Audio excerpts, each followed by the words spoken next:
aguento, não. Dá uma folga para nós. É danado, né? O segundo dia de aula e o camarada já está cansado. É assim mesmo. Vamos lá. Então, gente, ó, lembrando a vocês, extração, você pode fazer esse controle de qualidade da gasolina. Não é difícil fazer, é facinho. Basta você ter uma proveta de 1 litro. Pode ser proveta de 500 ml também, tá, gente? Uma proveta de 1 litro, coloca metade da capacidade, certo? Ou seja, se for 1 litro, 500 ml só de gasolina, tá? A gasolina que você coletar no posto mesmo. E depois coloca o mesmo volume de água. Agitou, deixou decantar, deixa em repouso um tempinho, e você vê qual o volume da fração de gasolina no final. Então, você vai medir lá. Ah, olha, não é mais 500 ml, vamos supor. De repente deu 400 ml. Então, você vai fazer uma regra de 3 bem simples para determinar isso. Olha só, rapidinho. 500 ml corresponde a 100%, correto? 400 ml corresponde a X. Então, ó, corta 0 com 0, 0 com 0. Você vai ter 5x igual a 400. 4 vezes 100, 400. Então, você vai ter aqui, ó, x igual a 80% de gasolina. Então, esses 80% está bem superior, certo? À fração de etanol. Então, quer dizer o quê? Você teria, se você tem 80% de gasolina, quer dizer que você tem um total de 20% de etanol na composição. É bem simples, pessoal. É tranquilo demais fazer isso daí. Tá? Agora, lógico, vai fazer isso num laboratório, não vai fazer isso num espaço fechado. Tu não precisa ficar cheirando gasolina, para deixar bem claro. Por quê? Porque lembre que gasolina é cancerígeno, né, gente? Você tem, quer dizer, não é a gasolina em si. Existem outras substâncias, como, por exemplo, o benzeno e o tolueno, que são substâncias cancerígenas. Aí você não precisa ficar se expondo a esse tipo de coisa, tá, gente? Até aí tá tranquilo? E só para constar, viu, Carlos? Em Confresa eu fiz esse teste. Mas na hora que eu vi que tava todo mundo gravando, eu disse, para de gravar essa merda agora. Pelo amor de Deus, que eu vi a hora esse A negócio gente não vazar ia aí. gravar, meu querido. Ia ser maravilhoso ver o posto caindo. Não, o problema é que vocês não iam gravar, mas quando vê, bota meu nome aí no meio dessas histórias, e os caras, não, não tem problema não, vamos buscar ele em Cáceres, vai dar certinho. Mas aí ia ser outro problema que não seria meu. Pois é, né? Isso é um desgraçado mesmo, né? Mas Parecendo vamos lá. Ó, outra forma de separação de mistura, isso aí é a chamada peneiração. E você vai olhar, mas peraí, pô, é simples demais, não acredito num negócio desse, não, que você está falando um troço desse. Peneirar, sim, gente, peneirar é uma forma de você separar mistura, separar substâncias. E é uma forma muito simples, praticamente artesanal, né? E a gente utiliza, inclusive, na própria indústria farmacêutica. Só que, lógico, você não vai utilizar esse tipo de aparelho. Você tem os tamizadores, né? De escala, né, que simplesmente é como se fossem conjuntos de peneiras que a gente utiliza simplesmente para determinar se aquele granulado está de boa qualidade ou não. Então, a gente usa muito isso aí na indústria farmacêutica, mas utiliza demais, principalmente no controle de matéria-prima. Tá certo. Maravilha. Gostei. Mandaram meus horários de aula na FAPAM esse mês. Ou esse mês, não, esse semestre todo. Que coisa boa. Deu certo. Outro tipo de separação é a chamada separação magnética. Que é facílimo, né, gente? Simplesmente tem algumas substâncias que têm propriedades diamagnéticas que permitem que sejam extraídos. Então, é muito utilizado, por exemplo, no ferro velho. em que você tem as esteiras que vão passando, né? E as substâncias que são diamagnéticas acabam sendo atraídas. E você vai separando esse material ferroso. Certo? E o restante, aí vai para o lixo mesmo. E aqui, uma das técnicas mais legais que eu gosto de fazer em laboratório, que é a decantação. E você se baseia simplesmente na diferença de densidade das substâncias. Agora, presta bem atenção. Para que você faça essa separação, essas substâncias elas têm que ser immiscíveis, ou seja, elas não podem misturar. Ou seja, não vai decantar nunca mistura homogênea, tá bom? Você não consegue fazer isso. Só serve para as misturas heterogêneas. Seja líquido sólido ou líquido líquido, tá?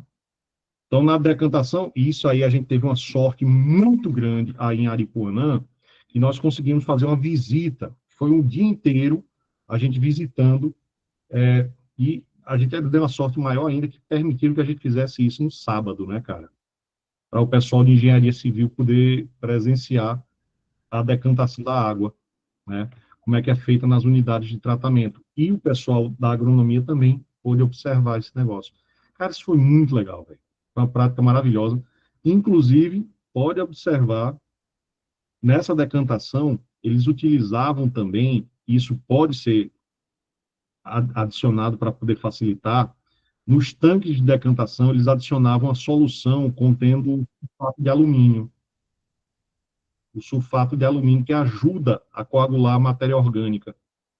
Então, cara, foi uma visita muito boa, os relatórios muito bons, inclusive Carlos e Lucas. Sim. Teve, teve gente que fez relatório bom o suficiente para a gente mostrar em congresso, viu? Oh, cita É, um aí. Cita um aí. Eu já peço aqui já.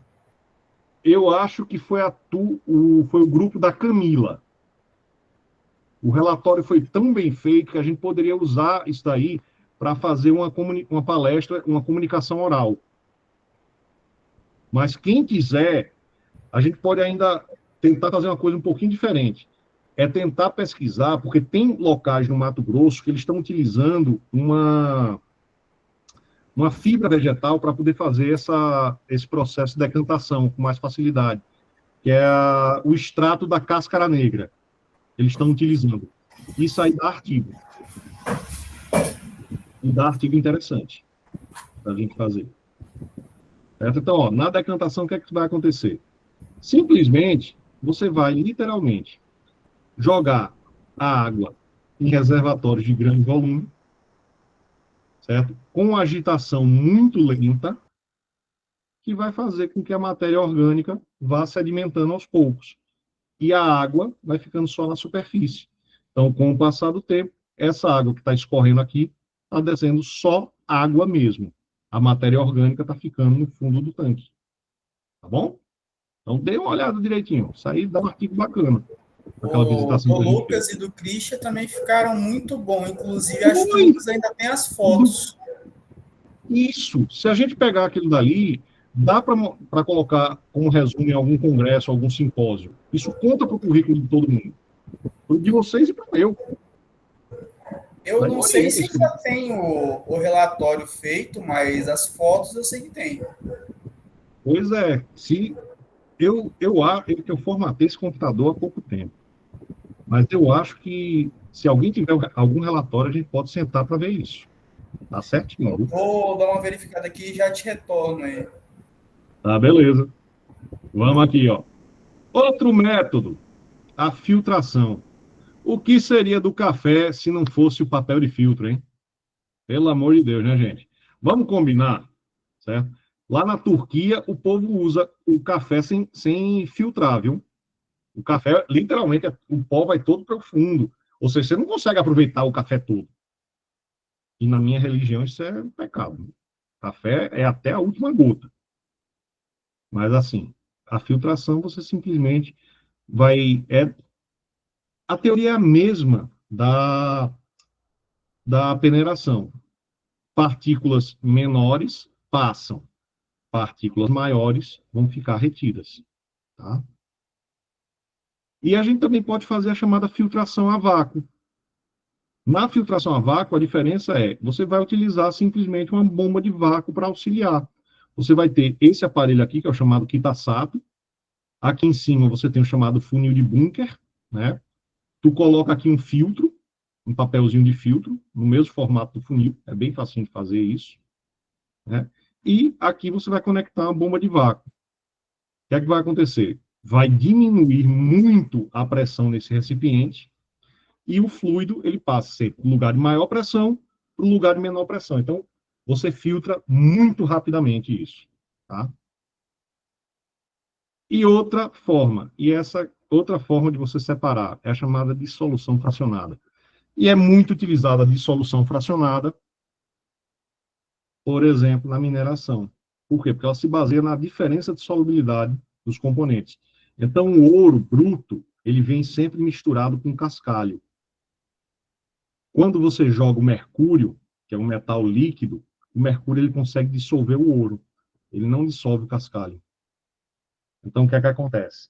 Se todo mundo simplesmente fizesse só isso, separou, ferveu e recuperou o mercúrio, maravilha. O problema é nessa recuperação do mercúrio, porque sempre vai resíduo de mercúrio para o leito do rio. Aí, meu amigo, é só ladeira abaixo. Poucas coisas são tão danosas para o ser humano e para a natureza quanto a mineração. Eu sei que Ponte Lacerda é a cidade mineradora, né? É uma cidade que ainda se faz mineração de ouro, né, gente? Pessoal que mora aí em Pontes. Muito. Mas tem rios próprios para banho, para pesca por aí, não tem, Mirelle? Tem sim. Mas esses Graças a dias Deus. estava com alerta, né? Aqui, esses tempos atrás, estava bem prejudicial o rio Sararé. Oh, E o pessoal tem garimpo legal na Serra Sararé, e aí estava prejudicando o rio.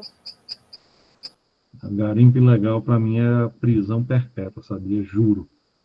Mas o pior é que a gente fica pensando assim, esse pessoal que faz garimpo ilegal como se eles ganhassem muito dinheiro, né? E eles são apenas a ponta do iceberg, né? É um pessoal que simplesmente está sendo empregado para poder fazer essa coleta. Quem ganha muito dinheiro é o pessoal que são os donos dos equipamentos, né? Enfim, a gente sabe que é tudo ilegal. Inclusive, muitos desses acampamentos de garimpeiro, até internet tem, né? Ou seja, eles já monitoram quando vem a fiscalização. O negócio é sério, gente. É sério mesmo.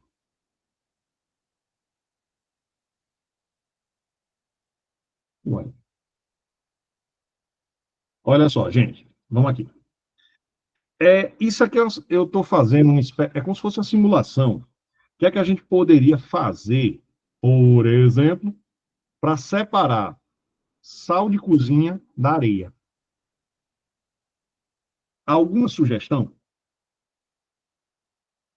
O que é que vocês poderiam fazer para separar isso daí?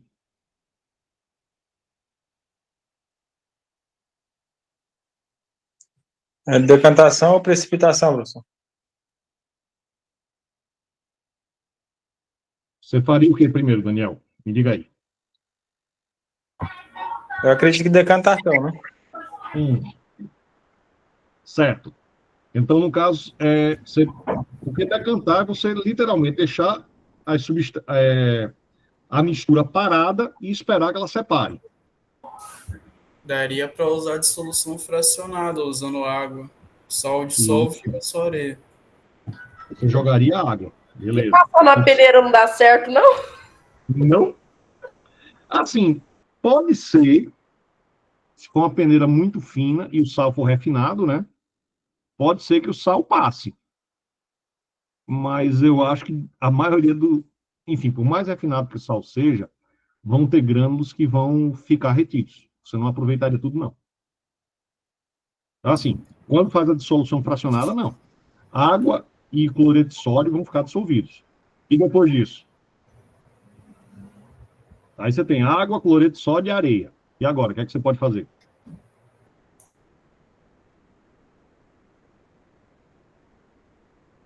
Decantação?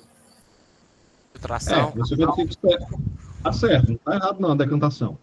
Porque quando você adiciona água, a areia vai subir também, né? Ela vai revolver, certo? Então você tem que esperar decantar para poder a areia assentar no fundo do recipiente. Mas o que mais você pode fazer? Fala aí, Lorismar. Você ia dizendo? Filtração. Filtrar. Filtrou, beleza.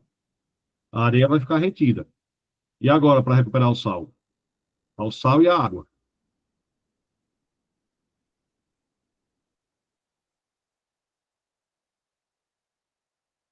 O que é que a gente pode fazer para separar o sal da água? Ferver Aquece a água. a água até ela evaporar. Meu, acabou-se. Simples e fácil. Basta você ferver.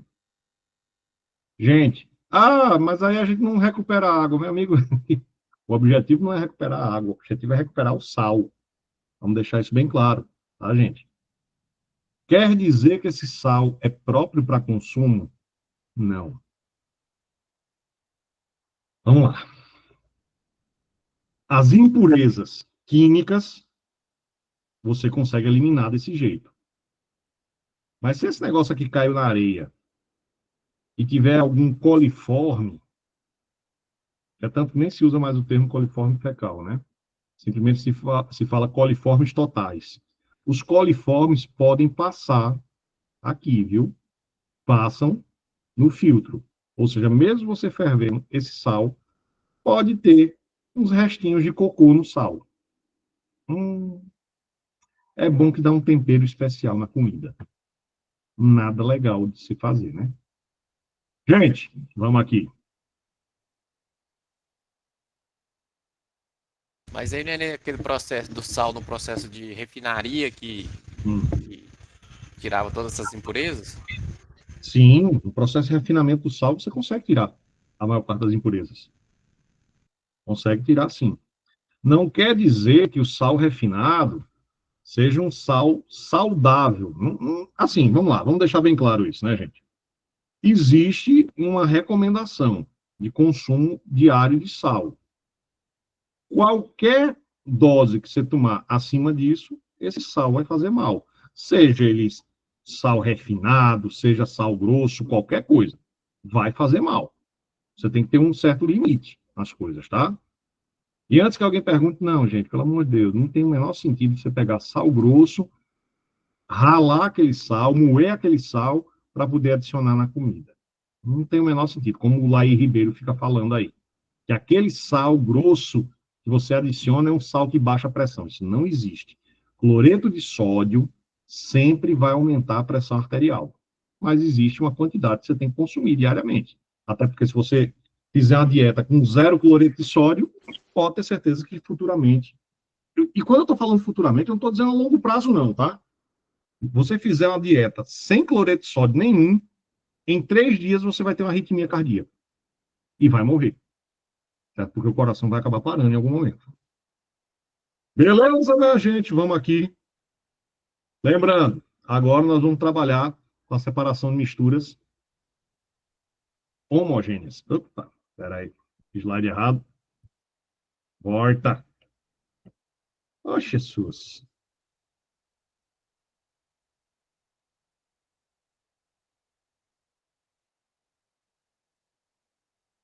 Vamos aqui.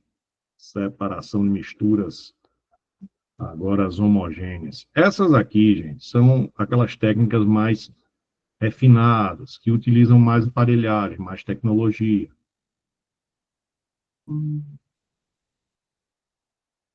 Vamos aqui. Olha só, pessoal. Agora vamos trabalhar as misturas homogêneas. Então, melhor forma. Essa daqui eu sofri, principalmente em Aripuanã. É a destilação. Certo? A destilação, ela pode funcionar tanto para separar líquido de sólido como líquido. Se for a destilação simples, você consegue separar líquido de sólido. Então, como é que vai funcionar isso? Você vai ter esse aparelho que a gente chama de destilador. Ele é composto por um funil, por um balão de armazenamento, perdão, né? Balãozinho de armazenamento, uma tela de amianto para poder distribuir bem o calor, um suporte para poder segurar o balão. Opa, pois não? Lucas falou que de destilado você conhece muito bem, hein? É possível que seja verdade. Até porque da vez que a gente saiu, quando terminou a aula do pessoal de engenharia química, que a gente foi para. Eu esqueci o nome daquele barzinho que toca uma música tão boa, cara. Ó, tão TAP legal. Pub. A Nossa, TAP. Tap Pub. Muito bom, pô. Eu sei que eu chegava lá no canto quando eu vejo o garçom que é um cara de 2 metros de altura, pô, careca, branquelo, 2 metros de altura, chegava lá, mandaram essa bebida aqui para você. Aí era vodka, eu olhava assim, eita, pô, quem foi que mandou? Era o pessoal da agronomia. Aí eu chegava lá, passava 15 minutos conversando com o pessoal da agronomia, mandavam outra dose de vodka para eu voltar para a mesa. Eu, pronto. Desse Lucas jeito, falou sim. que você lembra da peruca. Ah, com certeza. A peruca, que inclusive eu fui dar aula com ela no dia seguinte. Foi maravilhoso. Muito bom, cara, muito bom aquele dia. Não, mas foi muito legal. Pô, pelo amor de Deus, a gente conversou mais que todo mundo, cara. Muito legal. Ô, Mas bicho, vamos volta lá. pra cá.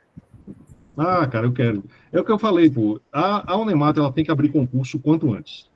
Porque a gente está com mais de 70% dos professores substitutos. Uma universidade, ela não se sustenta desse jeito. Ou seja, você tem... E boa parte dos 30% dos professores que são efetivos, muitos estão para se aposentar. Como é que vai ficar?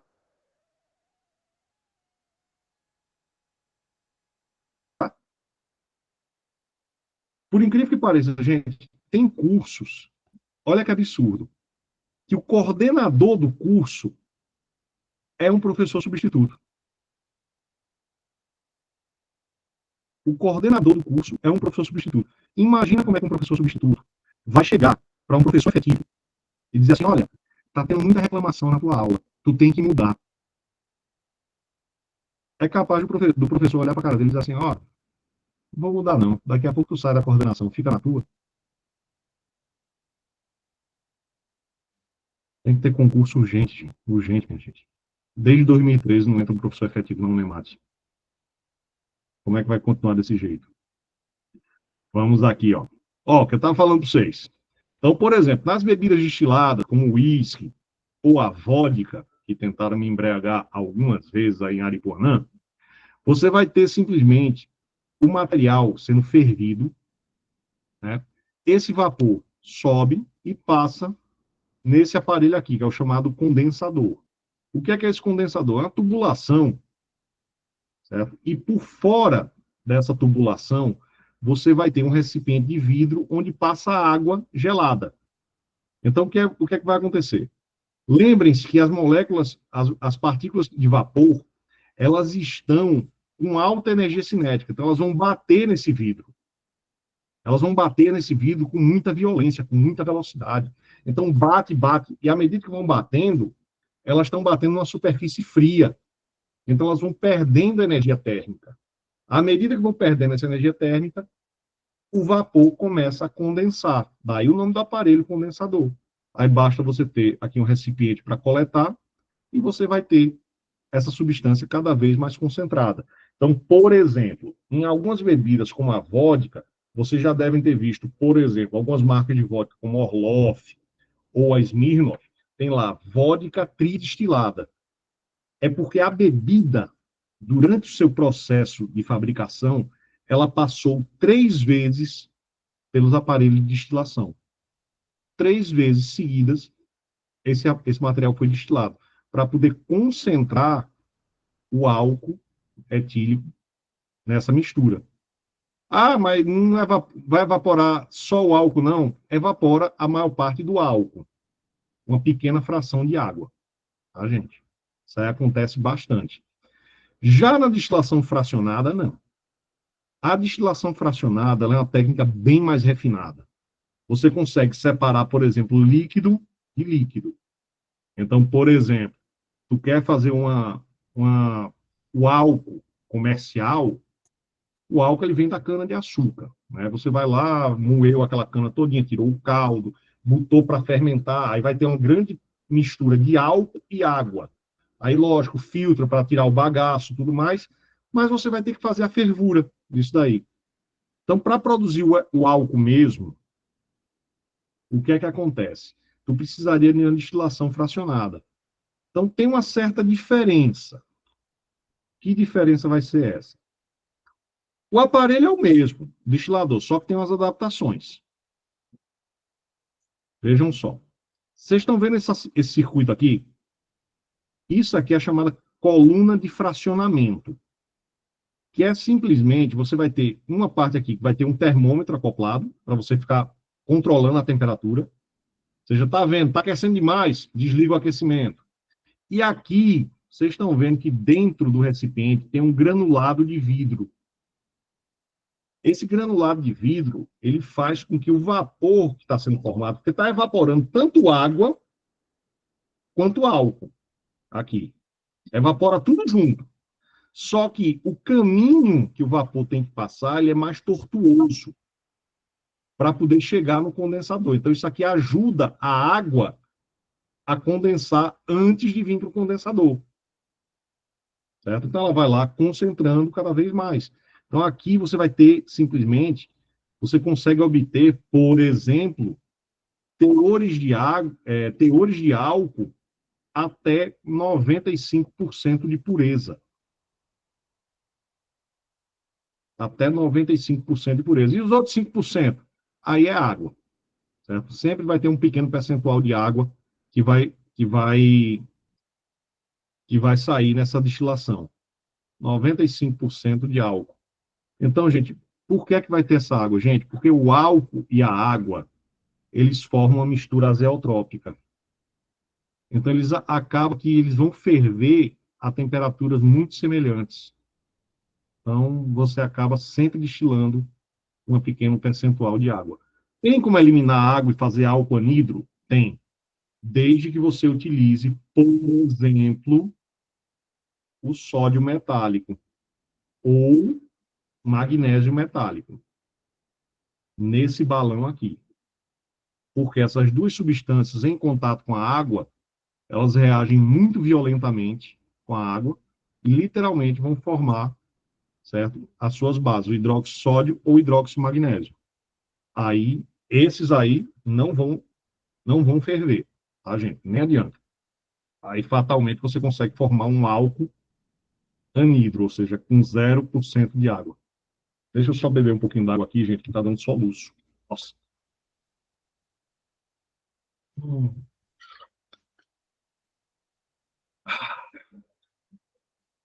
Prontinho? Vamos embora. Olha. Vou mostrar aqui para vocês. Isso aqui é muito utilizado, por exemplo, no petróleo, que eu não gosto, assim, os livros trazem esse termo, destilação fracionada. Mas eu não acho que é um termo muito preciso. Acontece o quê, gente? Na verdade, o termo que eu acho mais correto seria a condensação fracionada. Porque, literalmente, chega o petróleo cru, né?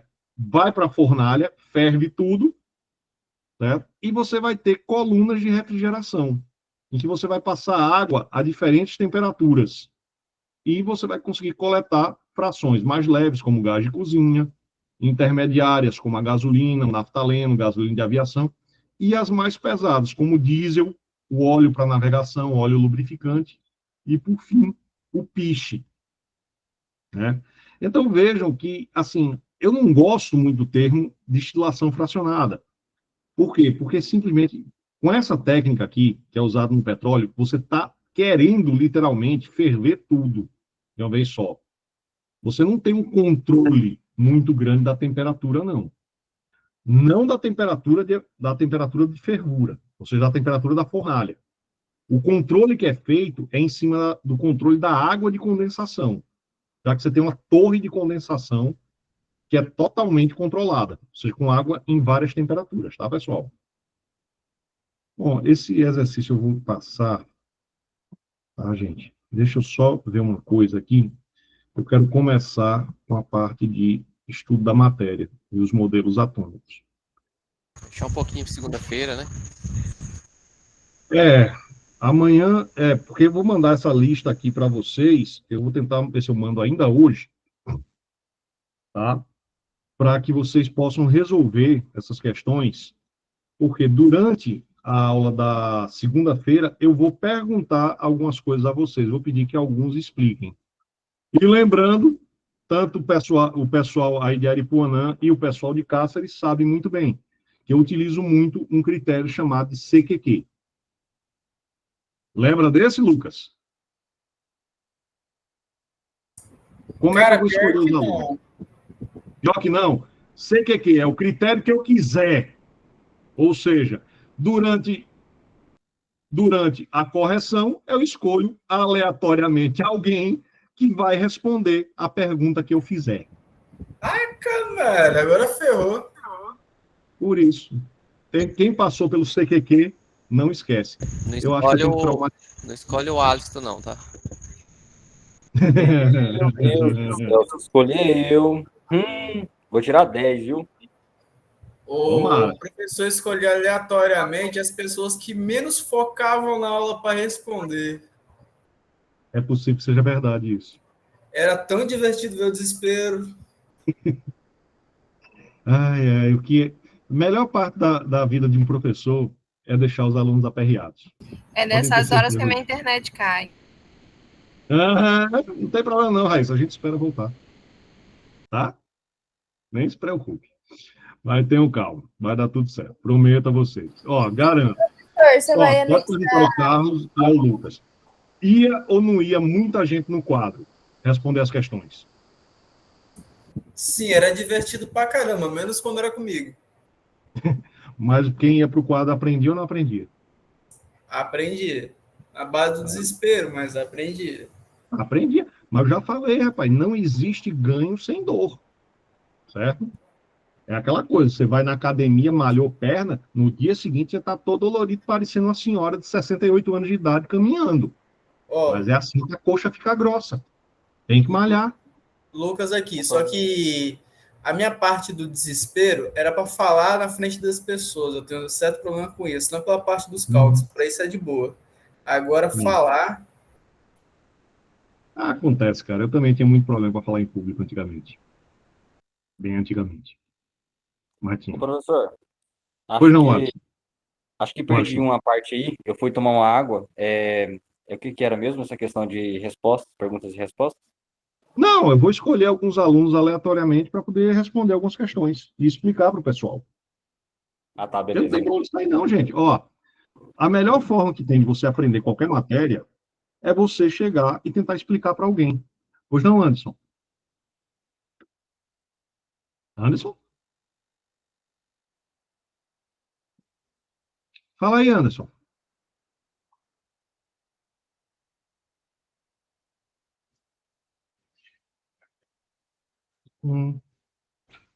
Será que ele caiu? A conexão tá ruim? A lista de atividades, eu vou deixar anexo lá no Cigar e vou lançar também no grupo, tá, gente? Eu prometo que lanço ainda amanhã, ainda hoje, final da aula, tá bom? Pois não, Roseni? Amanhã vai ter aula, professor? Amanhã não. Amanhã não. Ok, Amanhã obrigado. não. Amanhã não. Eu vou tentar. Eita, peraí. Eu vou tentar evitar que a gente tenha aula no sábado, para dar uma folga, principalmente para o pessoal aí de Confresa, o pessoal de Aripuanã também. Por quê? Porque muitos de vocês eu sei que trabalham, né? Inclusive trabalham no sábado. Então, muita gente acaba não podendo ir. E eu vou ser muito sincero com vocês.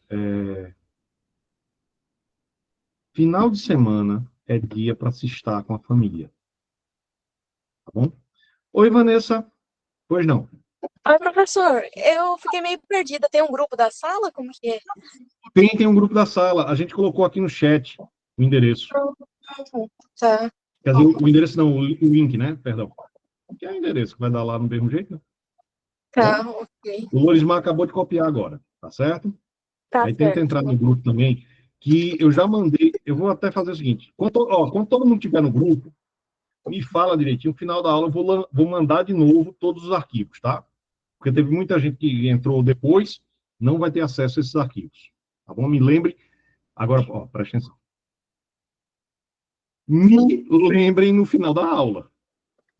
Porque é sério, eu mal lembrei de gravar a aula. A gente começou a gravar faz pouco tempo. Então, fatalmente, vai ter algumas coisas que eu vou esquecer. E sim, eu esqueço mesmo, não é por maldade não, é que eu esqueço. Certo? A gente tem que ter alguma desvantagem nessa vida, né? A minha desvantagem é esquecer dessas coisas com uma certa frequência, infelizmente. Vamos lá. Deixa eu começar agora a parte dos modelos. Ai, vai, desce. O gato saindo pela janela agora. Ai, Senhor. Vamos aqui. Modelos atômicos. Cadê? Geometria, forças intermoleculares, matéria, suas propriedades. Eita.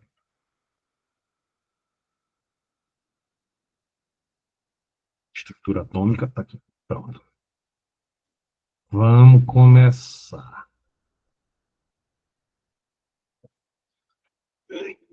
Ai. E tá abrindo, foi.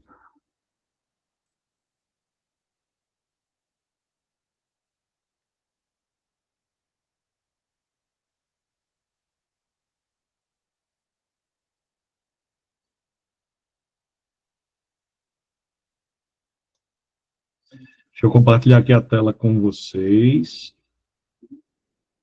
Vamos começar agora a fazer uma viagem na história, falando sobre as primeiras concepções que tiveram sobre os modelos atômicos. Tá? Vamos dar uma geral aqui. Deixa eu ver aí. Vai aparecer a tela para vocês. Bora sim, bora. Começar agora sim. A gente vai começar a estudar química mesmo. Vamos lá. Olha só, pessoal. Desde que o mundo é mundo, certo? Existe essa preocupação, não pelos cientistas, porque sequer a gente tinha a concepção da ciência ocidental como nós temos hoje. Mas os filósofos, por exemplo, eles sempre se preocupavam com o que é que formava a matéria. Então, existem textos de Leucipo, certo? De mais de 1500 a.C., e texto de Demócrito por volta de 100 ou 150 a.C.,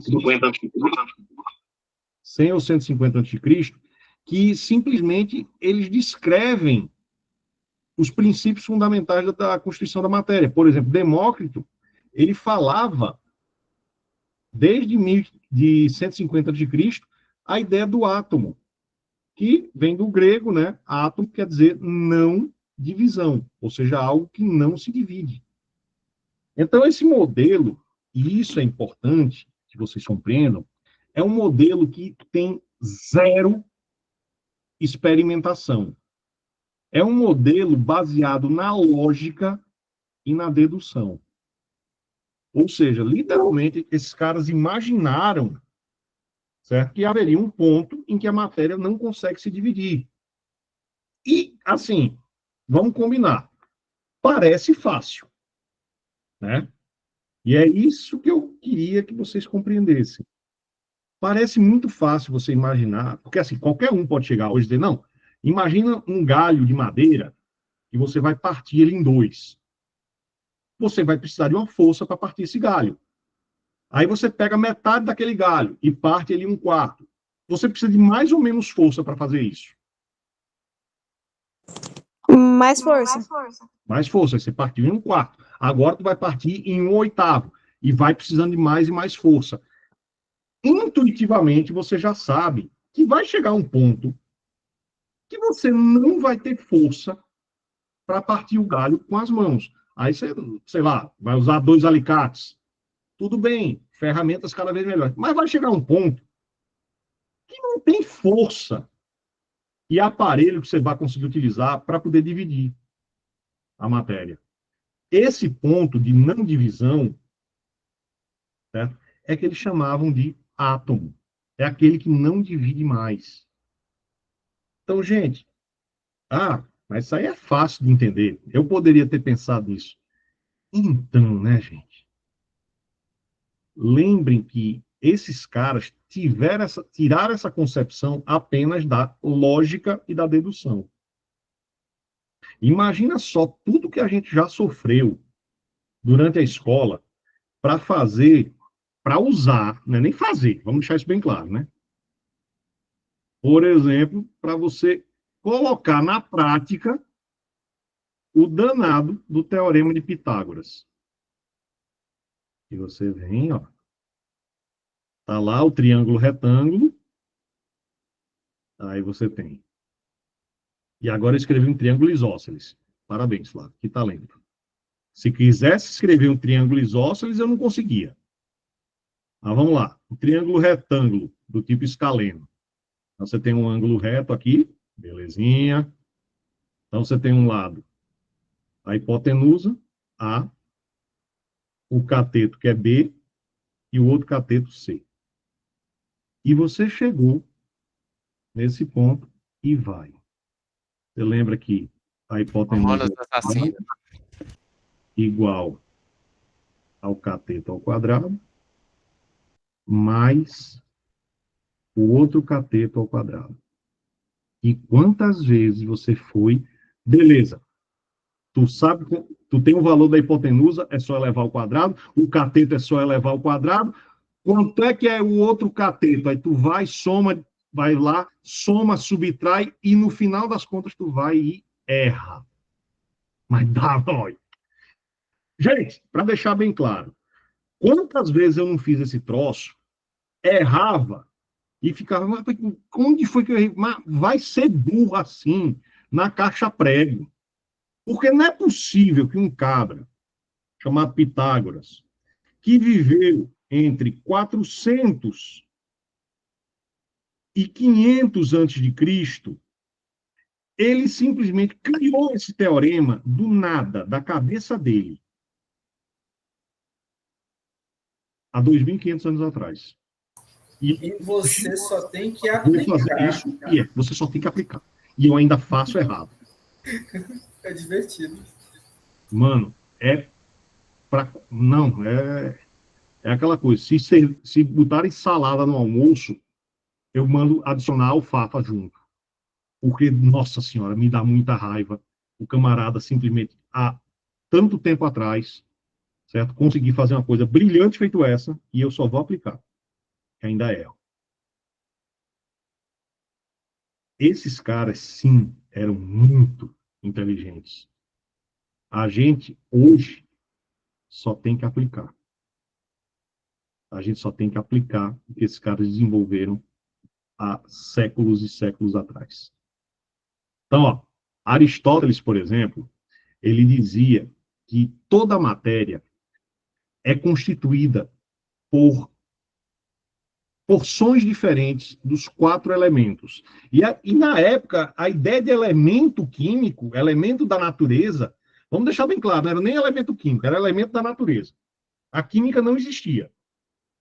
Ninguém sabia dessa ciência chamada química. Isso foi uma ciência que só veio a ser desenvolvida inicialmente nos anos de 1500 a 1600, que era misturada com uma pseudociência chamada alquimia, né?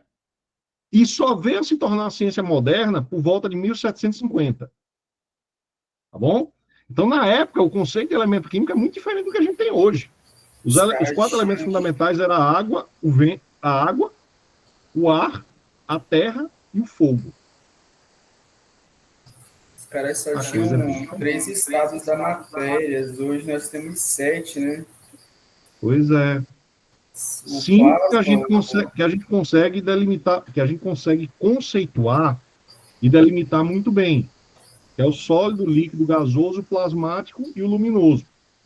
Bose-Einstein, gás fermiônico, superfluido de supercrítico. Esse do fluido supercrítico, eu lembro que eu já trabalhei. Teve um colega meu do doutorado que ele trabalhou com fluido supercrítico. Ele usava para fazer a preparação de alguns extratos vegetais. E é muito legal, é uma técnica maravilhosa, agora é caro pra caramba, né? Mas você consegue um teor de pureza nos extratos impressionante. A indústria farmacêutica usa muito isso. Então, ó, a primeira ideia mesmo da química moderna, falando sobre o que ia ser conhecido como átomo, foi o modelo do John Dalton. Bola de bilhar. inglês, né, que a gente chamava de modelo de bola de bilhar. Ele dizia o seguinte, ó, o átomo nada mais é do que uma esfera maciça, ou seja, densa pra caramba, dura, indivisível e impenetrável. Nada conseguiria penetrar o núcleo de um átomo. E o Dalton ele lançou alguns postulados. E que postulados são esses? Eles diziam o seguinte, são 4 postulados de Dalton. Alguns vocês vão ver que estão errados. Agora vamos lá, deixa eu só explicar para vocês. Postulado é aquilo que você aceita sem contestar. É mais ou menos assim. As pessoas compreendem que eles estão começando a estudar determinado assunto e que você não tem o domínio tecnológico, nem o domínio técnico para poder fazer um estudo mais apurado daquilo que você está estudando. Então, você simplesmente aceita algumas condições, certo? Isso é que são os postulados. Então, Dalton ele lançou 4 postulados. O primeiro deles, ele disse o seguinte, que átomos de um mesmo elemento químico são idênticos. Gente, trítio, ou o prótio é o hidrogênio, o deutério é hidrogênio, o trítio também é hidrogênio. Eles não são idênticos entre si. Eles são semelhantes. Todos têm um próton, mas têm números de massa diferentes entre si. Ah, professor, então o Dalton estava errado. Gente, na época ele nem sabia da existência dos isótopos do hidrogênio. Não se sabia, não se tinha tecnologia para identificar massas atômicas tão próximas umas da outra. Ele nem fazia ideia da existência dos isótopos. Tanto que o terceiro postulado dele é que os átomos são criados, ou não são criados ou destruídos. Isso. Eles são simplesmente eternos, né? Ó, segundo postulado, átomos de elementos diferentes são totalmente diferentes. Eles não são. O átomo do argônio e do cálcio tem a mesma massa atômica. Os números atômicos são diferentes. Tudo bem. Mas não são totalmente diferentes. Então isso aí está errado também. Terceiro postulado. Na reação química, é um rearranjo dos átomos. Gente, isso aqui, até hoje, a gente aceita que o Dalton estava certo. Você tem aqui uma molécula de gás hidrogênio, uma molécula de gás cloro, reagem entre si, produzem 2 moléculas de cloreto de hidrogênio. Simplesmente, os átomos não foram destruídos, os átomos não surgiram do nada, simplesmente você rearranjou eles. Até hoje está certo. E o quarto postulado, como o Lucas falou agora há pouco, é durante uma reação química, átomos não são criados nem são destruídos. Simplesmente você reorganiza eles. Então, esses 2 últimos postulados, até hoje está certo. Até hoje a gente aceita. Nossa. Depois vem um cara e falou, não, os átomos são divisíveis e esféricos. O átomo é eletricamente neutro. Então, né, cara, quando chegaram assim e disseram que o átomo pode ser dividido, aí foi quando Einstein disse, olha, se for dividido vai dar ruim. Né? Né? Vemos isso com o filme do Einstein, né? Aquele filme Eddington, Einstein e Eddington é maravilhoso, né? Sim. E quando você vê junto, depois de você assistir Einstein e Eddington, você pegar e assistir Oppenheimer, é a tarde perfeita. Foi um excelente aluno nosso. Como?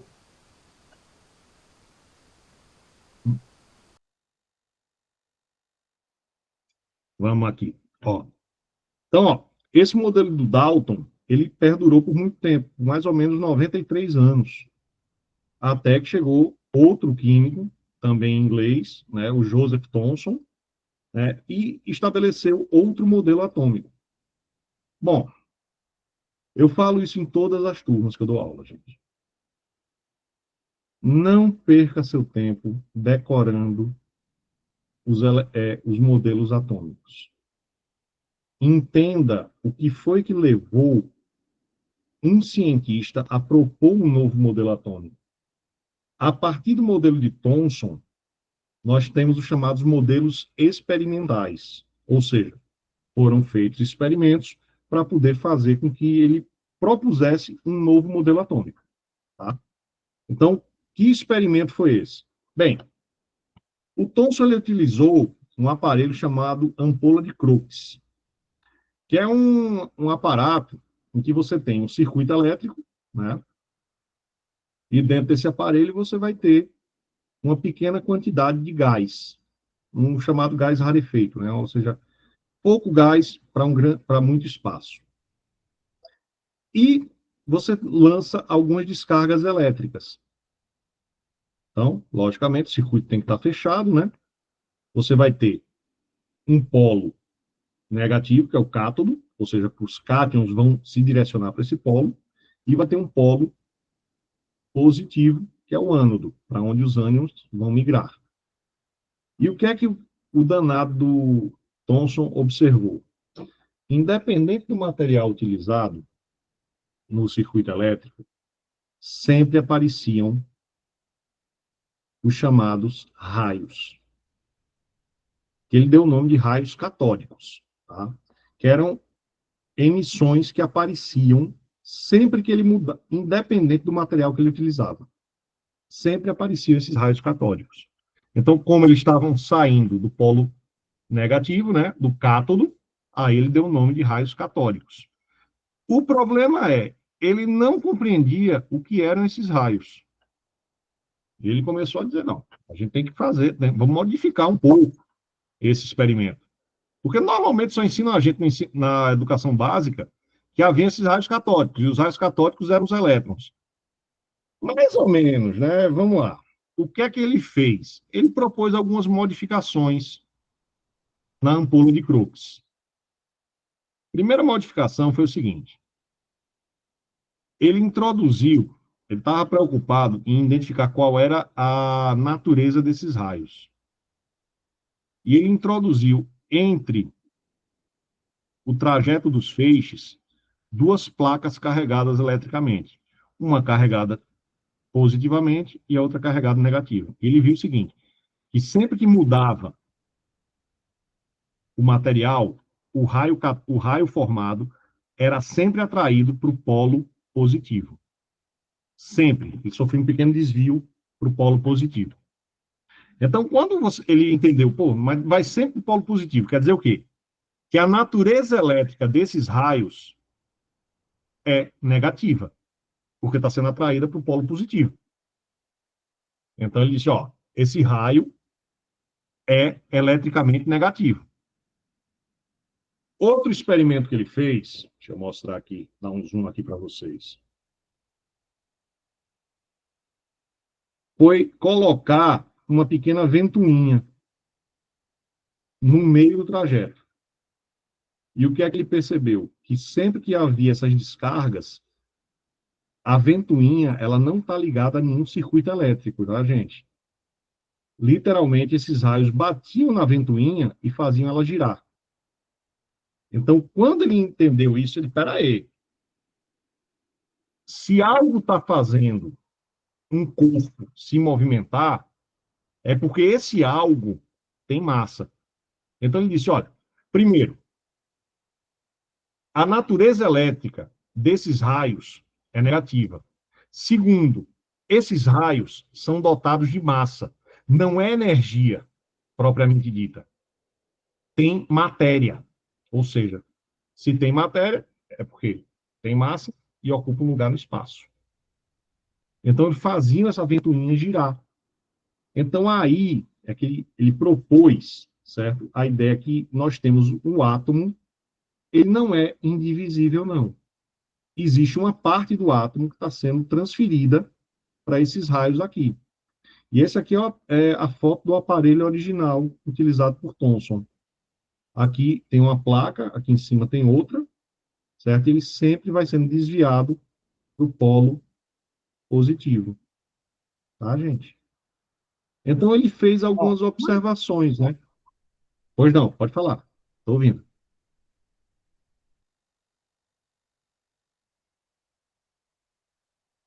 Então, ó, ele observou o seguinte, que O raio surgia sempre, independente do material que o eletrodo era feito.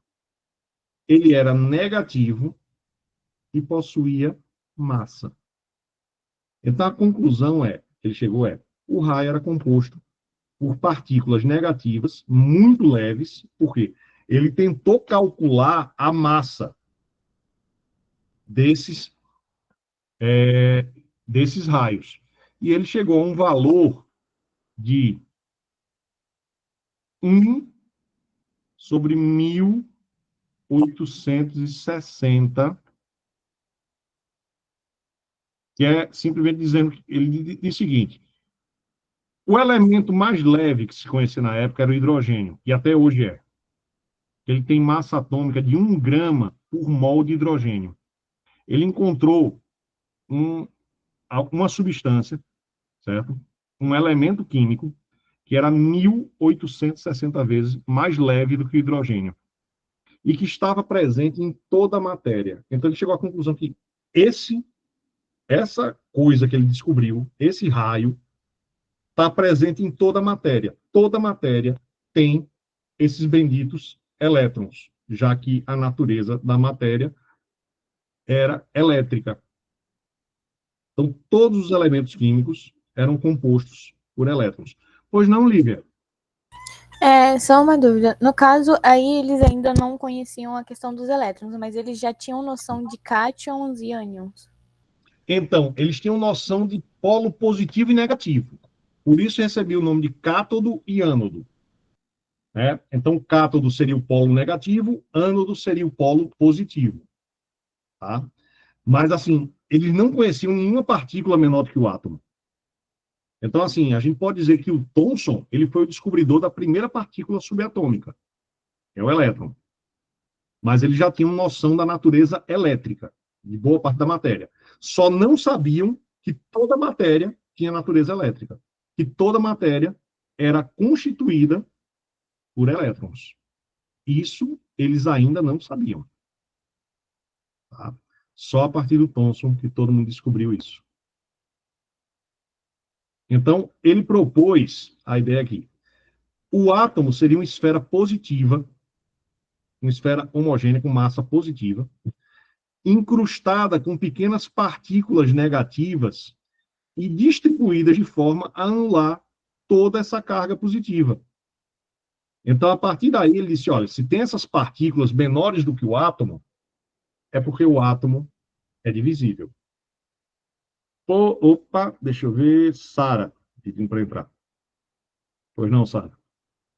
Bem-vinda. Então, gente, vamos lá fazer alguns exercícios aqui. Rapidão.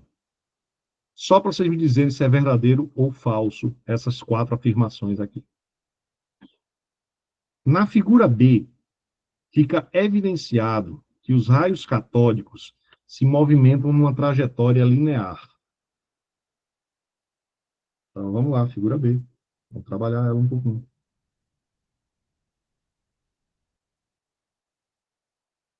Gente, quando você tem um emissor de raios, você vai ver que esses raios, eles sempre se movimentam. O que é que tem nesse experimento B aqui? Você tem uma pequena amostra de sulfeto de zinco. Vocês já observaram farol de carro? Ou farol de moto? Com o passar do tempo e do uso, o que é que vai acontecendo com aquela lente que fica fora, que não faz parte que faz parte do farol? O que é que acontece com aquela lente? Observaram já o que acontece com o tempo? Ela embaça com o tempo, né, professor? Embaça com o tempo. Esse embaçamento que vai surgindo com o passar do tempo é a mesma coisa que acontecia com os raios catódicos. Simplesmente você vai ter uma sombra sendo formada, por isso que periodicamente você tem que mudar aquilo dali. Essa sombra formada, ela mostra o quê? Que esse raio, literalmente, ele vai sempre em linha reta. Aí é o que a gente chama de trajetória linear. Isso aqui está verdadeiro. Vamos lá, ó. Figura C. Então, vamos aqui, figura C agora.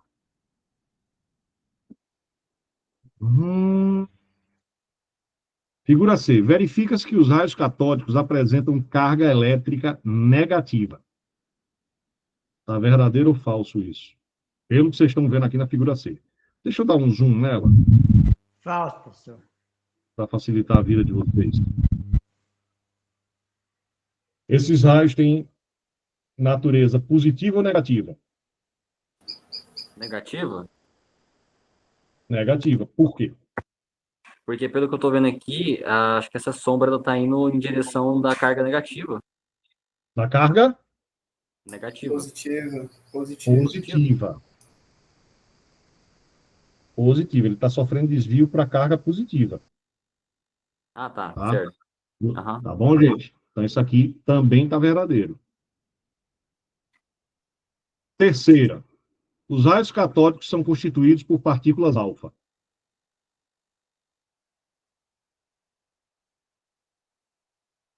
Verdadeiro ou falso? Falso. Gente, em que momento eu falei de partícula alfa na sala? Nenhum momento. Eu não escutei, não. Pois é. Uma das coisas que todo mundo que frequenta minha aula aprende. Eu nunca cobro o que eu não falo, o que eu não explico. Nunca. Tá? Então, isso aqui está falso. Esses experimentos são aqueles desenvolvidos por Rutherford para propor a sua teoria atômica, conhecido como modelo de Rutherford. Isso aí está verdadeiro ou falso? Falso. Eu não escutei esse Por quê? Rutherford. Pois é, eu não falei de Rutherford ainda. Aí, ó. Entendeu? A lógica das minhas aulas. É tudo assim, gente. Pimba, é 10. Desse jeito. Rutherford é o próximo modelo atômico. Próximo modelo atômico que nós vamos ver agora. Ah, professor, eu estou cansado. Vocês não imaginam o quão cansado eu estou. Eu até fiz limpeza periodontal hoje. Eu faço Professor, a lista de exercício é neste modelo? Oi, desculpa? A lista de exercício é neste modelo? Nesse De modelo. questão de- Uhum. Deixa eu abrir aqui, mostrar a tela para vocês, só um instante. É tudo desse jeito, gente. Eu só cobro o que eu peço em sala de aula. Vou mostrar aqui para vocês.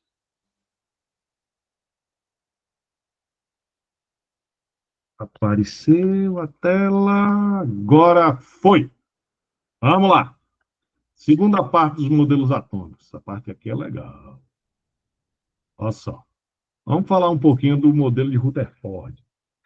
Cara, essa daqui é uma das partes que mais me emociona na história da química. Porque o Ernest Rutherford, ele era aluno do Thomson. Ele estudou com Thomson na faculdade de física, né, já que os dois eram físicos, né, na verdade. Então, veja só. O Rutherford ele sugeriu um modelo atômico ligeiramente diferente do modelo atômico do Thomson. E esse experimento é o que, cara, eu acho impressionante. Se tiverem de cobrar uma coisa de modelo atômico no Enem ou no vestibular, ou mesmo na prova de concurso, esse modelo atômico, essa questão que vai cair, vai falar do experimento de Rutherford. O povo adora esse. Eu lembro que teve uma questão que eu peguei, isso eu estava fazendo mais de 20 questões sobre o modelo atômico. Estava fazendo um levantamento dessas questões. De 20 questões, tinha uma que falava do experimento de Thomson. As outras 19 era tudo experimento de Rutherford. Então, vamos lá. No que é que consistia esse experimento de Rutherford? Na época, por volta de 1900, foi descoberto um dos primeiros fenômenos radioativos. Antes da radioatividade receber o nome de radioatividade, tá? Antes que os trabalhos de Marie Curie. O que era esse elemento radioativo? Simplesmente era um mineral que deram o nome de polônio, né? Porque foi encontrado na Polônia. Né? Então, eles sabiam que essas partículas elas tinham natureza elétrica positiva, certo? Deram o nome de partículas alfa. tá bom?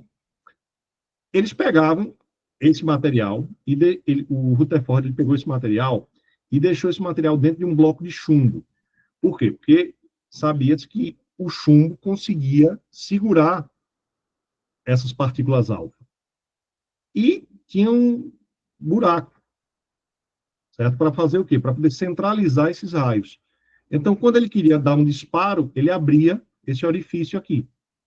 E tentou fazer com que esse feixe de partículas atravessasse uma lâmina de ouro bem fininha. E a ideia dele... Oi, pois não. Deixa eu ver quem é que está perguntando. Carlos. O Lucas aqui. No caso, no mestrado de física, quando você vai entrar, as primeiras questões que eles colocam e propõem sempre são de Rutherford Bohr. Inclusive, essa é sempre uma das primeiras, é onde mais confunde quem está entrando na área. É muito divertido. Cara, eu não sabia disso. Porque no meu mestrado não é na área de física, né? Mas, assim, se cair, é bem bacana, viu? Ou seja, mais uma vez, né, aquela coisa, aquilo que ensina assim, na educação básica sempre é cobrado. Ó, por incrível que pareça, eu peguei um comentário hoje que eu achei maravilhoso. Né? Tinha um camarada que estava falando, certo? O seguinte, olha, eu acho muito perigoso essa questão de vacinas. E todo mundo sabe da minha postura, né?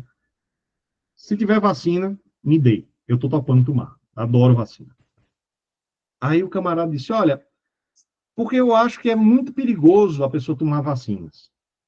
Isso numa live no TikTok, né? E eu só escutando, né? Eu na janela, escutando. Não seria melhor criar uma versão mais fraca do vírus ou da bactéria para poder injetar na pessoa? Essa você falou em sala de aula, deu uma treta que você estava comentando ainda, foi divertido. Parabéns, você acabou de descobrir o conceito de vacina. Aí, lógico, né? Enfim, o camarada ficou com raiva, começou a xingar, né? E eu sou a pessoa mais paciente da face da Terra, vocês sabem, né? Não, é por isso que na escola, nos trabalhos em grupo, você só segurava a cartolina. E nos trabalhos da faculdade, você só vai passar os slides. Quando alguém pedir para você passar os slides. É complicado, gente. Olha, tem certas criaturas que a gente tem que ter um pouquinho de medo. Mas vamos lá. Voltando àquele experimento. Então, vai ter os disparos de partículas alfa. Lembre-se, eles já sabiam que as partículas alfa eram positivas. Ah, como é que eles poderiam descobrir que a partícula alfa é positiva? Alguém tem alguma sugestão? Como é que a gente faria para descobrir a natureza elétrica das partículas alfa?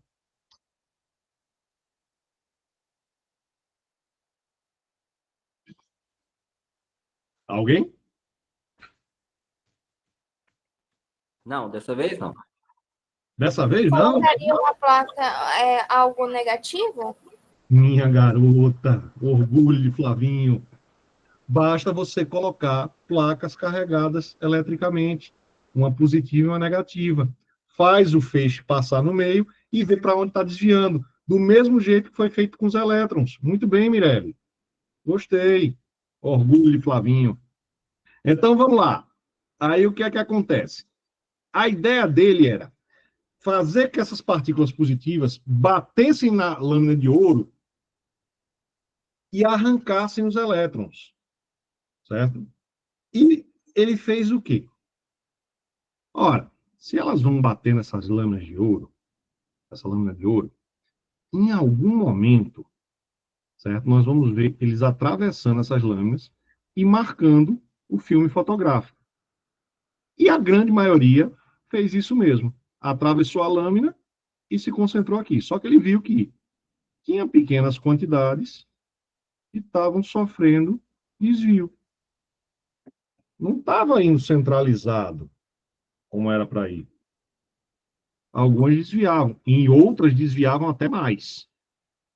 E ele viu também que um pequeno percentual não conseguia atravessar a placa. Aí ele, peraí, tem algo errado aí.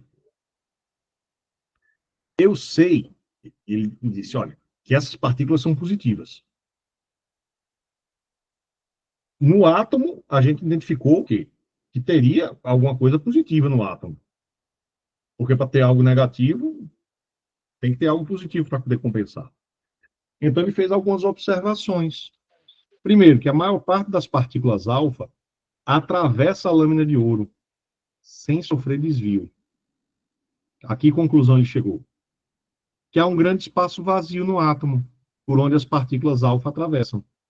O átomo é um grande vazio, certo? Ele observou também que raríssimas partículas alfa são rebatidas sem atravessar a lâmina de ouro. Opa! Então tem uma parte muito maciça, muito pequena no átomo. E essas partículas, elas eram refletidas por quê? Porque elas literalmente iam colidir com outra carga positiva, que gerava uma repulsão forte bastante para poder evitar que essa partícula atravessasse a lâmina. E a sua terceira observação, que algumas partículas sofriam desvio ao atravessar a lâmina de ouro. Ou seja, essas partículas que estão sendo desviadas, elas estão sendo desviadas por quê? Porque estão passando muito próximo de uma região que tem a carga positiva, que ele deu o nome de núcleo. Tá bem, gente? Então, essas foram as observações de Rutherford. Tudo isso fez com que ele propusesse o chamado modelo de Rutherford, que dizia o seguinte, que você teria duas porções no átomo. Um núcleo, onde está concentrado toda a carga positiva, e a grande parte da massa estariam lá concentrados no núcleo, e ele deu o nome dessa partícula positiva de próton, e uma eletrosfera, onde os elétrons estariam girando ao redor desse núcleo. Só que aqui o bicho pegou. Porque simplesmente... Só um instantinho, Nelson, eu vou desativar aqui o microfone, tá? Rapidão. Qualquer coisa você fala, você levanta a mão e eu libero o microfone. É porque tem um chiado aqui que aparece de vez em quando. Aí me desconcentra. Vamos aqui, ó, gente. Então, nessa eletrosfera é que estariam os elétrons. O grande problema é que Rutherford ele não soube explicar uma coisa que todo mundo da Universidade de Cambridge estava se perguntando. É o seguinte. Tudo bem, os elétrons eles estão aqui. A gente consegue compreender que os elétrons giram ao redor do núcleo. Mas o elétron tem carga negativa. O núcleo, composto por prótons, tem carga positiva. Por que que esses elétrons não vão perdendo energia, como manda a física clássica, e acabam caindo no núcleo? O Rutherford não soube responder isso. Porque simplesmente a física dizia o seguinte, né? Que se você tem duas cargas, uma positiva e uma negativa, essas cargas se atraem. Se essas cargas estão se atraindo e a carga negativa está girando, em algum momento ela vai perder energia e vai acabar caindo no núcleo. E isso não acontece. Então foi justamente nesse momento em que Rutherford disse, olha, aparentemente o elétron não obedece à física clássica. Aí é que surgiu outro ramo da física, que é a chamada física quântica, que é justamente a parte da física que estuda os movimentos dos elétrons e que estuda as partículas subatômicas. Em outras palavras, tudo que tiver o nome quântico e não estiver falando sobre partícula subatômica, foge, que é cilada, Bino. É roubada, estão querendo te enganar. Física quântica só vai mexer com partículas subatômicas. Tá claro isso? No que é que o modelo de Bohr consistia? O modelo de Bohr, ele é chamado também de modelo de Rutherford-Bohr. Bohr era o aluno de Rutherford. Entendam? Rutherford foi aluno de Thomson, Bohr foi aluno de Rutherford. Tudo da mesma universidade. 3 prêmios Nobel na mesma universidade, um estudando com o outro. Vocês já pararam para imaginar o pega para capar, que era uma seleção de doutorado nessa universidade, o povo tudo doido para estudar com esses cabras. Era briga de foice. Ah, Flávio, você ficou... Eram 10 vagas, você ficou em 11º. Alguém ia desaparecer nessa universidade. Pode ter certeza. Caramba, os caras ganham prêmio Nobel direto aí, pô. Alguém sumiria para eu fazer um doutorado com esses caras. Tenho certeza disso. Então, o que é que o Bohr propôs? Que os elétrons, eles girariam em torno do núcleo. Só que eles iriam girar em órbitas bem definidas. E órbitas estacionárias de energia. Vamos, pois não? Pode falar. Órbitas estacionárias. Órbitas estacionárias. Cada órbita estacionária tem uma energia constante.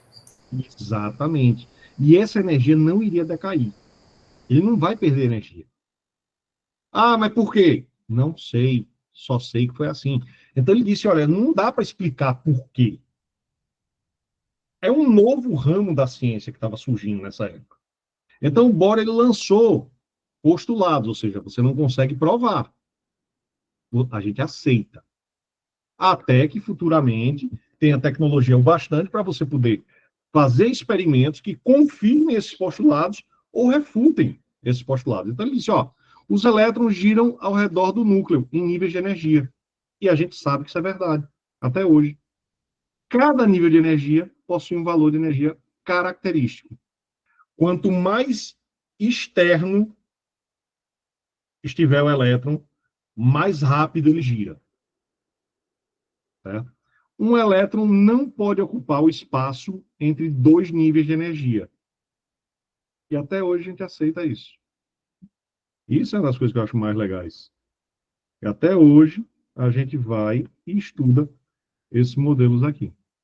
Então, ó, o Bohr ele diz o seguinte, como o modelo de Rutherford, o núcleo tem os prótons e a eletrosfera dividida em níveis de energia. Certo? E ele também aproveitou e mostrou a existência do chamado salto quântico, que faz com que um elétron mude de um nível para o outro, ao absorver energia. E para ele retornar ao nível anterior, ele tem que emitir essa energia. E essa energia sempre é emitida na forma de luz, que aí ele deu o nome de fóton. E existem comprimentos de onda característicos para cada elemento químico. Ou seja, quando ele absorve energia, salta de órbita. Quando libera energia, ele volta para a órbita mais próxima do núcleo. Isso é o que chamam de salto quântico. E o salto quântico é o movimento dos elétrons. Em momento algum, estão dizendo que o salto quântico é a capacidade de você melhorar alguma característica da sua vida. Olha, você simplesmente precisa usar a física quântica para melhorar o seu desempenho na academia. Isso é roubada, é charlatanice, certo? Tudo que tiver o nome quântico está falando única e exclusivamente de física de partículas subatômicas.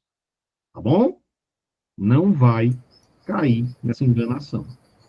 Lembro-me que uma vez em sala de aula você falou sobre uma moça que estava vendendo água de cura quântica, uma parada assim, que curava tudo. Foi maravilhoso. Teve pior. Surgiu no ano passado a água solarizada. Estou falando sério. Mentira, sério? É sério. Água solarizada. Estavam vendendo um curso para produzir água solarizada. Você simplesmente pegava uma garrafa de água, colocava exposta ao sol e ela iria absorver a energia do sol. E isso acontece, na verdade. É tanto que a água esquenta. Aí a água solarizada iria curar várias doenças. Tá bom. É cada um que me aparece, gente. Eu vou falar sério com vocês. Olha. Tem umas pessoas que não Pior é sabem. quem compra ainda, né? Tem muita gente que compra. Porque você vai no perfil dessa mulher no Instagram, essa mulher ela tem para mais de 1 milhão de seguidores. Eu tenho 5 mil e pouco. Einstein se revirando no túmulo.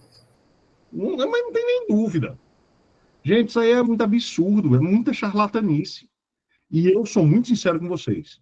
Esse tipo de prática, para mim, Ministério da Saúde, principalmente, deveria estar de olho nas redes sociais, literalmente denunciando esse tipo de perfil para o Ministério Público, para essas pessoas serem processadas e multadas.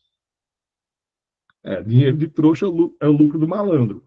Mas eu concordo, Erivaldo, mas o grande problema para mim é que tem pessoas que são enganadas por isso. Tem pessoas que largam tratamentos para poder fazer um tratamento alternativo. Então, isso aí, a meu ver, isso prejudica muito a saúde das pessoas. Vamos aqui, gente, ó.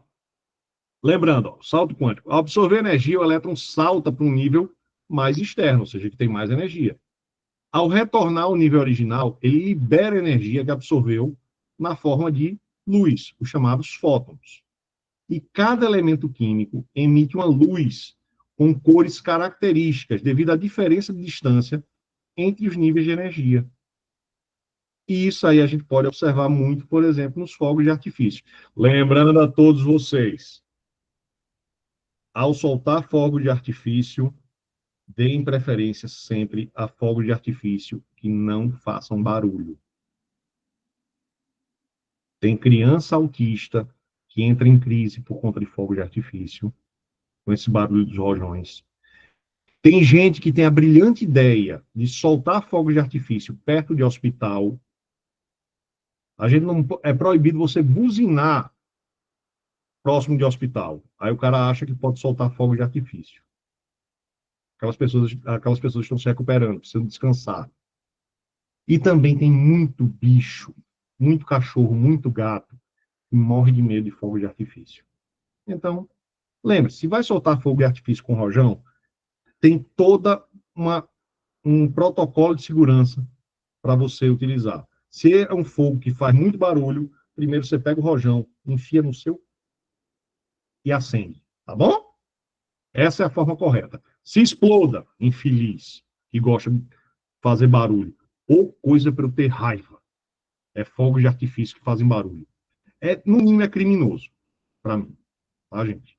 Por favor, vamos ter respeito por essas criaturas, certo? Os autistas, os enfermos. E, se você não gosta de nenhum ser humano, tudo bem, é direito seu. Mas tenha pelo menos respeito pelos animais. Pelo menos pelos animais.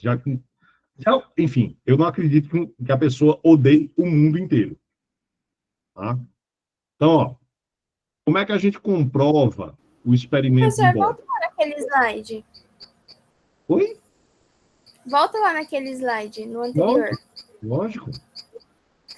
Esse nível mais externo, mais energético, é perto do núcleo? Não, mais externo é mais fora do núcleo. Fora. Ah, tá. Assim, mais longe do núcleo. Quanto mais externo for o nível, mais energia aquele elétron tem. Ou seja, mais rápido ele vai ficar girando.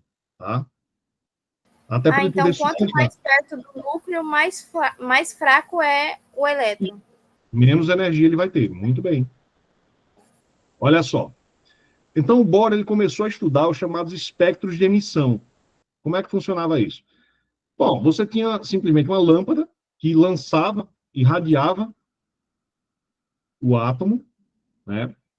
Os elétrons, ao receber energia, eles saltam para órbitas mais externas e depois ele fazia o quê? Ele dava um pulso naquela lâmpada, ou seja, ela lançava energia e parava. Quando parava a energia, de emitir essa energia, o que acontece? O elétron, ele devolve a energia para o ambiente. Então, acabava que você registrava essa luz através de um aparelho que vai captar essa luz. Então, todos os elétrons, ao voltar para o nível mais interno, emitiam essa luz. e essa luz ele deu o nome de espectro luminoso. E isso aqui permitiu com que ele simplesmente classificasse cada elemento químico e dissesse a constituição química de vários materiais. É tanto que até hoje isso é muito utilizado, por exemplo, na parte da joalheria. Os ourives até hoje utilizam o espectroscópio gemológico, certo? Para poder verificar se aquela pedra preciosa ela é verdadeira, ou seja, ela é natural, ou ela é um rubi sintético, por exemplo, ou simplesmente é um vidro colorido. Então, o pessoal utiliza muito isso, quem trabalha com ourivesaria. Gente, olha, por hoje é isso aqui, certo? Eu imagino que vocês já devem estar cansados, que sexta-feira já, né, 10h15 da noite, já é para todo mundo estar só a raspinha do tacho. Então, a gente vai parar por aqui mesmo, tá?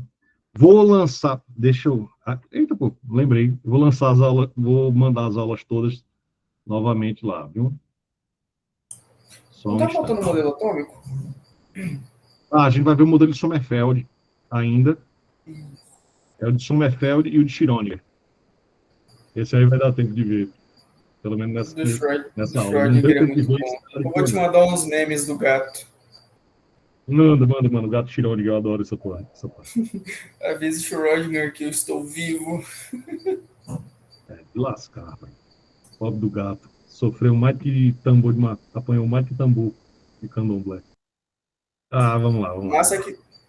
Massa que tem gente que acha que o que ele fez é um experimento com um gato real, mas é só um experimento fictício. Não, fictício. Não tinha nada de real. Deixa eu fazer a chamada de vocês aqui. Rapidão. Vamos lá. Opa, siga A. Gente, ó, todo mundo de olho aí, tá? Vamos logo testando aí os microfones. Deixa eu abrir aqui para vocês a tela de chamada. Sempre importante, que pelo menos vocês chamem minha atenção caso eu marque alguma coisa errada. Tá? Oi, som, testando, 1, 2, 3. 1, 2, 3. Presente, professor! Presente, professor. Ou já tá assim. Vamos lá. Química experimental, tá aqui. Eita, bicho Bora lá. de botão. Hoje o Arte está presente, professor. Só botar a presença aí que hoje o negócio foi pressão. Hoje foi punk, hein, gente? É, pensa no negócio, hein? O professor, Anderson, eu perdi a eu primeira lembro que ele aula estava porque presente. o Siga não estava abrindo, tá? Tá certo, sem problema. Vamos lá. Mas ontem eu dei falta para você. Oi? Ontem eu dei falta para você, não, né? Acredito que sim, porque eu não consegui abrir. Ô, professor, eu também não consegui abrir. Vamos lá. André. Fiquei com falta também.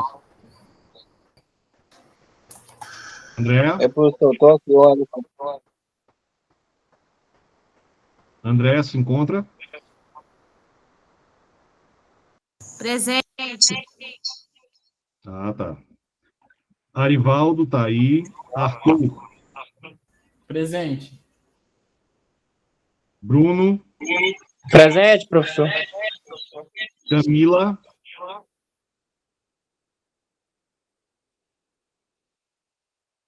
Camila. Camila faltou. Vamos lá. Carlos Henrique.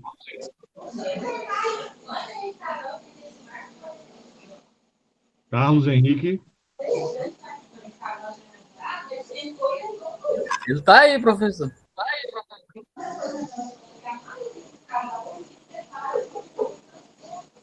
Carlos Henrique. Bom. Eu controlava tudo. Mérida. É o que tá junto com o Lucas. Tá falando junto com o Lucas aí na chamada. Cristiane. Sim, sim. Cristiane.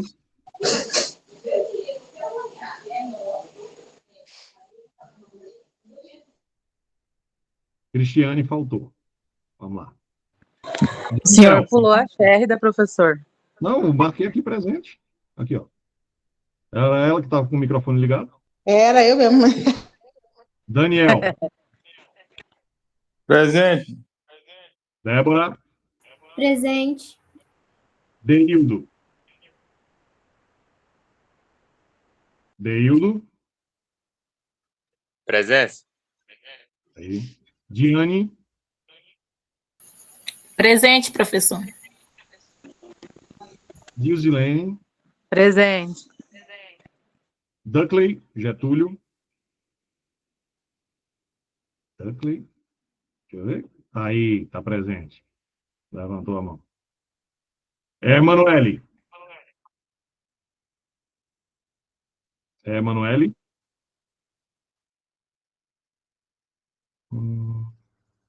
Emanuele faltou. Vamos lá. Enoque. Presente. Felipe. Presente. Gabriela. Presente. Gilvaci. Presente, professor. Cheguei já quase no final da aula, mas estou aqui. Bonito para sua cara. Não! Tive um Vamos lá. compromisso. Tá bom. Vai, cuidado aí. Igor. Igor.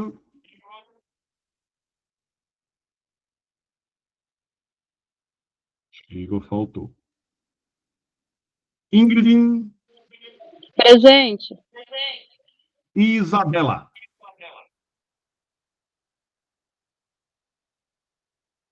Isabela? Isabela faltou. Jefferson. Presente, professor. João. Presente, professor. Júlia. Presente, professor. A Júlia Gabriela agora.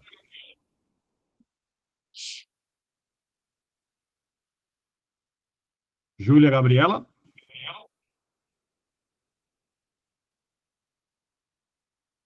Júlia Gabriela faltou. Cauã. Presente. Lennon. Presente, professor. Lívia. Nunes. Né? Presente. Lívia Scatolini. Presente. Lourismar. Presente. Lucas Eduardo Moreira. Presente. Esse mora no meu coração sem pagar aluguel. Luciano Bittencourt. Presente. Manuel. Manuel. Manuel. Faltou. Presente, professor. Ah, bom. Responda não, cara. Mateus. Mateus.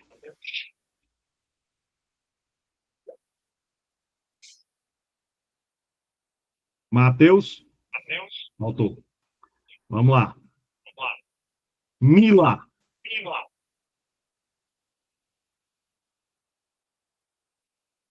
Mila.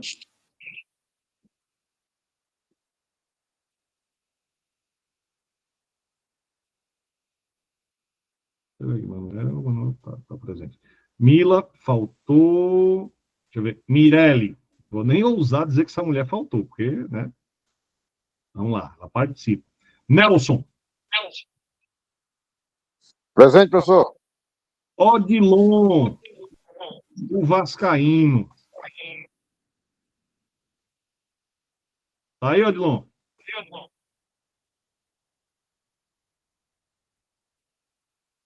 Odilon. Ixi. Arthur. Pedro Henrique. Presente. Rafaela Borges. Presente. Rayane Chaves. Presente. Rayane Gabriele. Presente. Pronto. Raíssa. Raíssa. Faltou Raíssa. Robson. Presente. Não, eu tô Raíssa aqui tá aí. sim, uai. Ah, tá. Presente também, Tá bem. professor. Robson. Ronaldo. Presente também. Ronaldo tá presente, que bom. Roseni.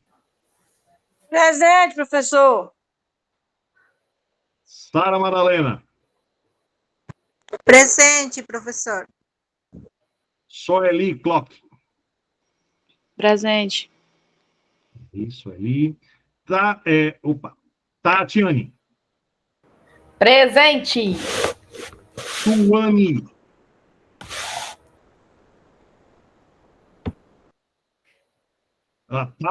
Tauane, perdão, Tauane, né? Se encontra?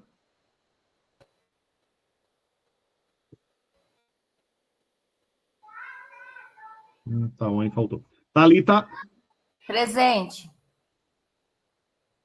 Tayane. Tayane.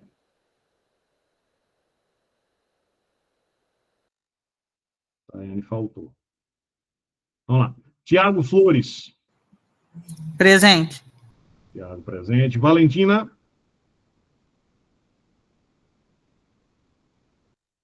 Valentina.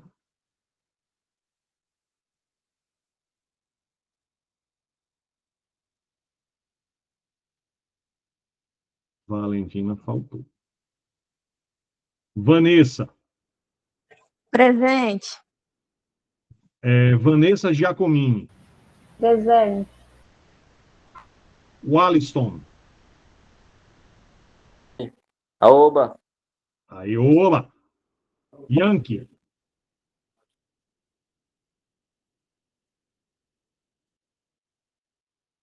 Yankee levantou a mão. Pois não, Camila? Você levantou a mão?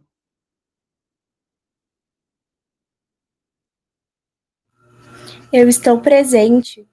É que eu não respondi. Não fala na hora. Oxe, demora da gota para falar. Lá no seu, mulher. Cadê? Camila Aquino. Vamos ver aqui. Se oriente. Pronto, tá gravado aqui, gente. Tá, belezinha, pessoal. Olha, vou mandar a lista de exercícios agora lá no grupo, tá bom? E vou deixar também disponibilizado no SIGA para entregar na quarta-feira, que a gente vai fazer a correção da lista, certo? Já vai contar como a nota da primeira avaliação. Então, vocês podem fazer em grupos de até 6 alunos. E antes que alguém pergunte, não pode fazer sexteto de 7, nem de 8. No máximo 6 alunos por grupo, tá certo? Vão fazer o seguinte, vocês vão me enviar o nome dos grupos lá no nosso grupo do WhatsApp. Por quê? Porque eu preciso cadastrar os grupos para vocês poderem mandar os trabalhos, tá bom? Deixa eu mandar logo a lista de exercícios, tá bem tranquilo, em cima do que a gente estudou. Flavinho. Fala, meu querido. Pode fazer sozinho?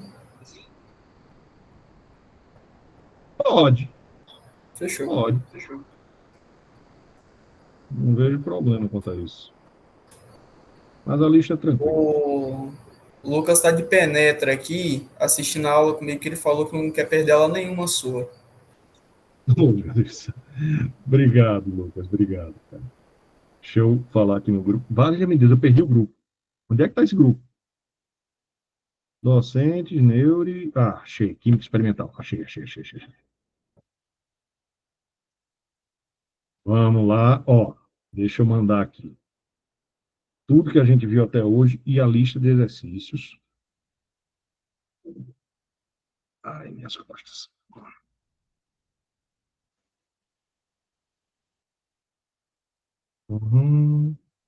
Matéria e suas propriedades. Aí a gente fechou esse módulo. Tranquilíssimo. Ó, para aqueles que não estavam no grupo antes, isso foi a primeira parte das nossas aulas de ontem e a primeira parte das aulas de hoje. Tá? Essa aqui é a lista de exercícios que vocês têm que fazer.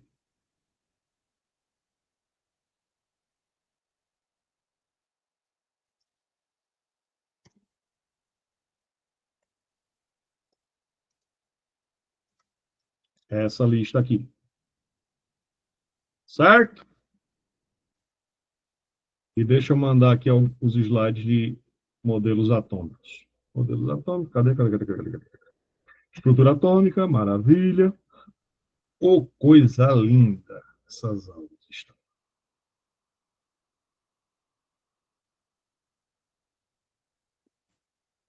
E, se Deus quiser, segunda-feira, estaremos de volta aperreando todos vocês.